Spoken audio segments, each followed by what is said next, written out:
ದೇಶಾದ್ಯಂತ ಪೆಟ್ರೋಲಿಯಂ ಉತ್ಪನ್ನಗಳು ಹಾಗೂ ಅಡುಗೆ ಅನಿಲ ಸಿಲಿಂಡರ್ ಪೂರೈಕೆಯನ್ನು ಉತ್ತಮಪಡಿಸಲು ಕೇಂದ್ರ ಸರ್ಕಾರ ಹಲವಾರು ಕ್ರಮಗಳನ್ನು ಕೈಗೊಂಡಿದೆ.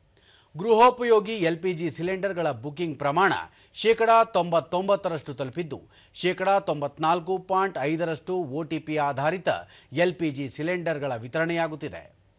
ಗೃಹೋಪಯೋಗಿ ಎಲ್‌ಪಿಜಿ ಸಿಲಿಂಡರ್ಗಳ ವಿತರಣೆಗೆ ಆದ್ಯತೆ ನೀಡಲಾಗಿದೆ. ಯಾವುದೇ ವಿತರಣಾ ಕೇಂದ್ರಗಳಲ್ಲಿ ದಾಸ್ತಾನು ಸಂಪೂರ್ಣ ಖಾಲಿಯಾಗಿರುವ ಮಾಹಿತಿ ಇಲ್ಲ. ಪ್ರಮಾಣದಲ್ಲಿದೆ ಎಂದು ಪೆಟ್ರೋಲಿಯಂ ಮತ್ತು ನೈಸರ್ಗಿಕ ಸಚಿವಾಲಯ ಸ್ಪಷ್ಟಪಡಿಸಿದೆ. ಕಳೆದ ತಿಂಗಳಿನಿಂದ 5,36,000ಕ್ಕೂ ಹೆಚ್ಚು PNG ಸಂಪರ್ಕಗಳನ್ನು ಸಕ್ರಿಯಗೊಳಿಸಲಾಗಿದೆ ಹಾಗೂ ಹೆಚ್ಚುವರಿಯಾಗಿ 2,61,000 PNG ಸಂಪರ್ಕಗಳಿಗೆ ಮೂಲ ಸೌಲಭ್ಯಗಳನ್ನು ವ್ಯವಸ್ಥೆ ಮಾಡಲಾಗಿದೆ. ಇದರಿಂದಾಗಿ ದೇಶಾದ್ಯಂತ PNG ಸಂಪರ್ಕಗಳ ಸಂಖ್ಯೆ 7,97,000ಕ್ಕೆ ತಲುಪಿದೆ. ಇದೇ ವೇಳೆ 6 ಲಕ್ಷ ಮಂದಿ ಹೊಸದಾಗಿ PNG ಸಂಪರ್ಕಗಳಿಗೆ ನೋಂದಾಯಿಸಿಕೊಂಡಿದ್ದಾರೆ.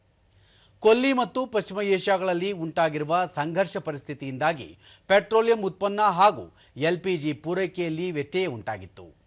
ಆದರೂ ಸಹ ಸರ್ಕಾರದ ಸಕಾಲಿಕ ಕ್ರಮಗಳಿಂದಾಗಿ ಜನರಿಗೆ ಉಂಟಾಗಿದ್ದ ತೊಂದರೆಯನ್ನು ಕಡಿಮೆ ಮಾಡಲಾಗಿದೆ ಎಂದು ಪೆಟ್ರೋಲಿಯಂ ಮತ್ತು ನೈಸರ್ಗಿಕ ಅನಿಲ ಸಚಿವಾಲಯ ತಿಳಿಸಿದೆ.